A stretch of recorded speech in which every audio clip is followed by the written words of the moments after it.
अस्सलामुअलैकुम। आज जुम्मा था जिसका मतलब है आज़ादी। नींद से उठने के बाद सबसे पहले तो मैं फ्रेश हुआ और फिर अपना नया सूट पहनने के बाद मैं जुम्मा नमाज अदा करने के लिए घर से निकल पड़ा। यहाँ सऊदीया में रहते हुए नए जोड़ों का इस्तेमाल या तो जुम्मा नमाज पर होता है या ईद की नमाज पर। मस्जिद पहुंचा तो मुझे भी इस भाई के साथ साथ दौड़ लगानी पड़ी क्योंकि जमात खड़ी हो चुकी थी। नमाज खत्म होते ही कुछ लोगों ने सीधा बाहर की तरफ दौड़ लगाई। मेरे ख्याल में ये वो लोग हैं जिनकी गाड़ियां गलत पार्कड हैं। और बाहर पहुंचते ही मैंने अपनी चप्पलें ढूंढी जो कि अफरा तफरी में इधर उधर हो गई थी। यकीन करें, नींद ना पूरी होने की वजह से मस्जिद से घर तक का सफर बहुत लंबा हो चुका था। घर पहुंचते ही मैंने अपने 100 पुशअप्स कंप्लीट किए और फिर सर से लेकर एड़ी तक का जोर लगाया कि अब मैं ना सोऊं। लेकिन नींद से भी भला कोई जीत सकता है, तो मैं इसलिए सो गया। कुछ ही घंटों बाद मेरी आंख खुल गई और मैंने डिसाइड किया कि छोटे भाई को लेकर कहीं चलते हैं।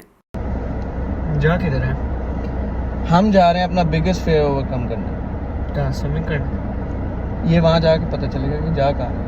घर से तकरीबन 30 किलोमीटर का डिस्टेंस तय करने के बाद हम पहुंच चुके थे इस घोड़ों के अस्तबल, जहां पर बहुत रश था। यहां पहुंचते ही मैंने अस्तबल का सबसे ठंडा घोड़ा चूज किया और स्टाफ से रिकन्फर्म किया कि कहीं ये मुझे उठाकर फेंक ही ना दे। काफी देर की इन्वेस्टिगेशन और पैसों की बार्गेनिंग के बाद मैं आखिरकार घोड़े पर चढ़ बैठा। वैसे तो पूरी रात से मैं गूगल पर रिसर्च कर रहा था कि घोड़े को चलाते कैसे हैं, लेकिन फिर भी मैंने भाई से कुछ टिप्स ले ली कि कहीं इस घोड़े के कंट्रोल्स डिफरेंट हुए तो इसने मेरे दांत तोड़ देने थे।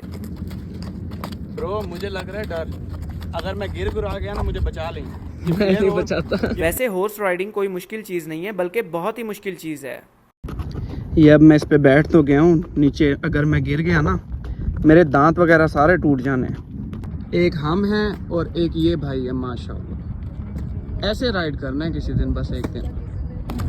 क्या मैं भगाए तो सही, बच्चों की तरह बैठे हुए हैं। यार मैंने हर बात मान ली, भाग ही नहीं रही। ये देखो आपने हर बात मान ली है, वो नहीं मान रही कुछ भी। देखो भाग ही नहीं रही मुझे। भागेगी। पत्थर मारूं पीछे से? नहीं। मेरी लाख कोशिशें करने के बावजूद भी ये घोड़ा भाग ही नहीं रहा था, तो मैंने अपना आखिरी हरबा आजमाया। मुझे सीरियसली इस बात का आइडिया नहीं था कि घोड़े को इतना बुरा फील होगा और वो मुझे उठाकर फेंकने की कोशिश करेगा। इस चीज के बाद घोड़े ने ये साबित कर दिया हुआ था कि उसके साथ फ्री होना मना है। इससे पहले घोड़ा मुझे उठाकर पटकता और मैं कल का सारा दिन हॉस्पिटल में होता, मैंने घोड़े से उतरने में ही बेहतरी समझी। मेरी बारी बड़ी हंसियां निकल रही थी। अब बैठो घोड़े पे। मैं नहीं बैठता। पैसे मैं भरूंगा, यकीन मान सिर्फ 10 मिनट के लिए बैठना। मैं बैठना ही नहीं। चैलेंज कर रहा हूँ डीएक्स बॉय को। ना, बैठ जा यार, नहीं बैठा जा। 10 मिनट के लिए सिर्फ। मैं देखना चाहता हूँ तू गिरता कैसे है। मुझे डर लगता है। आप गिरे हो? मैं तो बच गया हूँ। गिरते गिरते प्रो ना, फिर मैं रात को गूगल पे रिसर्च करके आया हूँ, ऐसे थोड़ी आ गया उठ के मुंह उठा के। मैं भी किसी दिन रिसर्च करूंगा तो आऊंगा। सक्सेसफुली मैं अपना जितना फेयर ओवरकम कर सकता था मैंने किया है, लेकिन नेक्स्ट टाइम मैं इस वाले घोड़े पे ज़रूर बैठूंगा। ये देखें, ये 2 बंदे भी लग के ना इसको काबू में नहीं ला सक रहे। मेरा ड्रीम है कि मैं इस घोड़े पे बैठूं और ये मुझे लेके ना भाग जाए। मैं तो पहले भी यहाँ आ चुका हूँ, लेकिन भाई फर्स्ट टाइम आया तो मैं भाई को अंदर विजिट करवाने के लिए ले गया।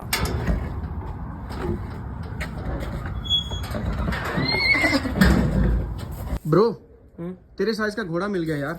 ये वाला नहीं, ये इस पे बैठ। इजी पीजी सीन है, बैठ जा। आप इस पे बैठ जाते? नहीं, मैं बड़ा हूँ तो बड़े घोड़े पे बैठूंगा, आप छोटे छोटे घोड़े पे बैठो। हाथ लगाने दो यार एक दफ़ा। ये देखें जी, चिढ़ा रहा है हमें ये। वाह, ये बहुत गुस्से में लग रहा है। क्या हुआ है भाई, क्या मसला है आपको? ओए वो दरवाज़ा खोल रहा है। नहीं भाई, हम जा रहे हैं, बाहर जा रहे हैं हम। यहाँ पर टाइम गुजरते माशाल्लाह से पता ही नहीं चला और रात हो गई है।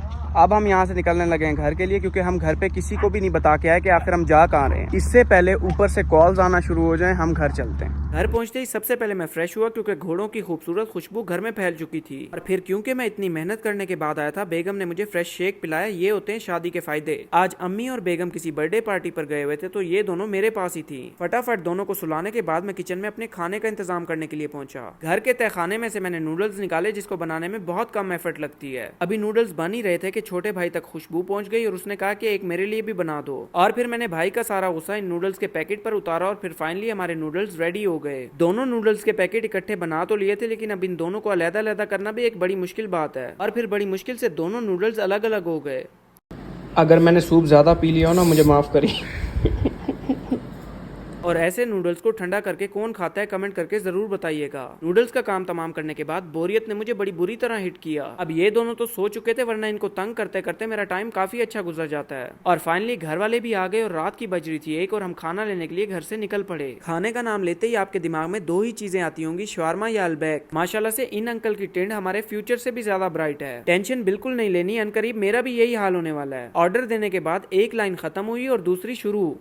बहुत सारे लोग ना मुझे कहते हैं आप हर हफ्ते अलबैक क्यों खाते हैं, तो मैं उन सब लोगों को बताता चलूँ अलबैक सुकून है, जुनून है, मतलब एक नशा है। और ये वाली जो खुशबू है ना मुझे हर हफ्ते यहीं पर खींच के लाती है। तो ये है वो सिंपल सी वजह जिसकी वजह से हर हफ्ते मैं अलबैक खींचा चला आता हूँ। उम्मीद करता हूँ ये अलबैक वाले सवाल का जवाब आप लोगों को मिल ही गया होगा। घर पहुंचते ही सबसे पहले मैंने अलबैक का डब्बा खोला और स्लोली फ्राई से स्टार्ट लिया और फिर देखते ही देखते मैं सारा ब्रोस्ट खा गया और मेरे पेट ने मुझे एहसास दिलाया कि तूने बहुत ज्यादती की है। अब आप लोग सोच रहे होंगे कि खाना पीना तो कब से हो गया, ये जा कहाँ रहा है।